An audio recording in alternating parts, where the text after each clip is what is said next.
Some other reactions. Alkenes can be oxidized. Do you remember what oxidation meant?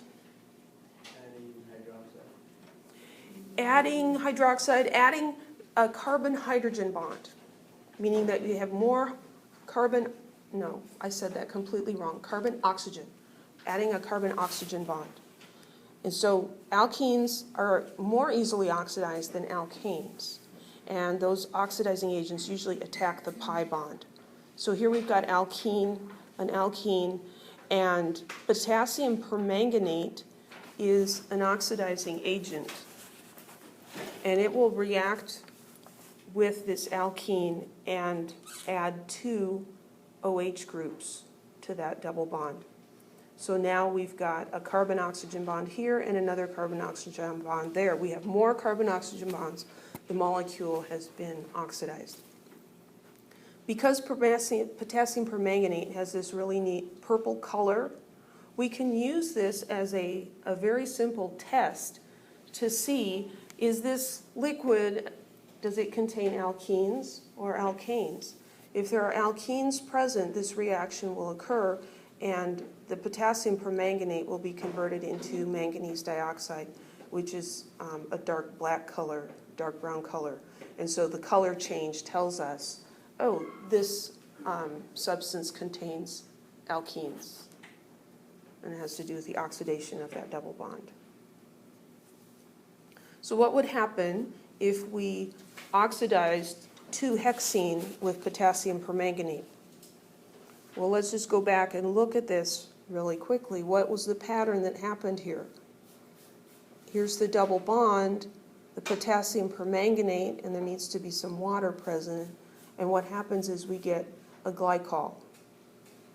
It's a double alcohol. And you don't need to know the name of that yet, but we'll learn about that later. But that's the pattern that's happening.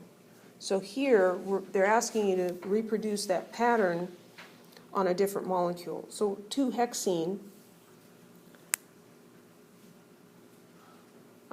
actually let's do the line angle. So hexene is 6 carbons, right? 1, 2, 3, 4, 5, 6. 6 carbons. 2-hexene, the carbon with the double bond is number 2. So this is carbon 1 and that's carbon 2, so there's a double bond here. When we have potassium permanganate,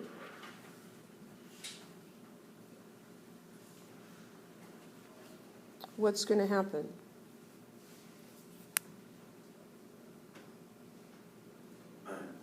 It's going to oxidize the double bond. And what's it going to put on there? Just remembering from the previous slide. Oxygen with a hydrogen on it. So OHs. I drew one up and one down just because it's less crowded looking that way. There's no significance to that. So that one has 6 bonds, right? They got the OH on? This carbon has 4 bonds. One with a carbon here and a carbon here, and with this oxygen, and then there's a hydrogen that's not pictured. So this, let's do condensed also. CH2, no, that would be 3. CH, double bond, CH, CH2, CH3. 1, 2, 3, 4, 5. No, that's not enough carbons.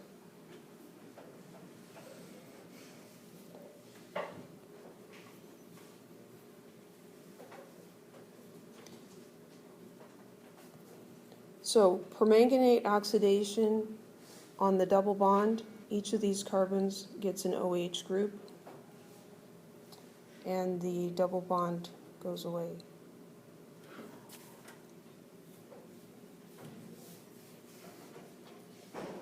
Here we can more clearly see this carbon has 4 bonds, one with the hydrogen and one with the oxygen, and then 2 with carbons.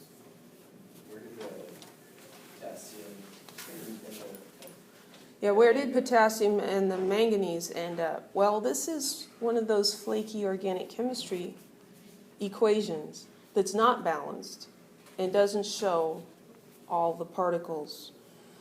There has to also be, I think it was 4 water molecules that participate if we want it to be balanced.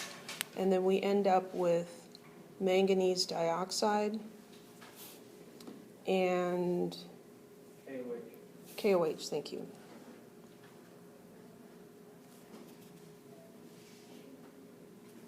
One, two, three, four. Yeah, there's still some oxygens unaccounted for.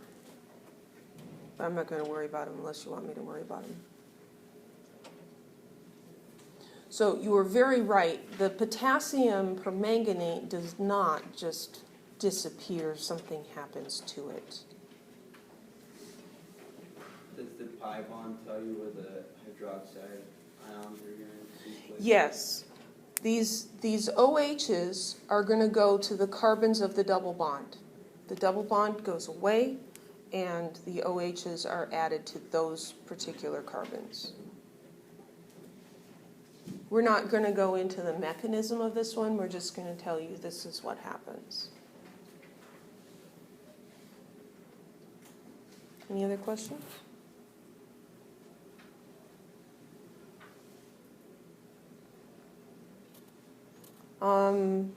Another type of reaction is ozonolysis. This is reaction with ozone.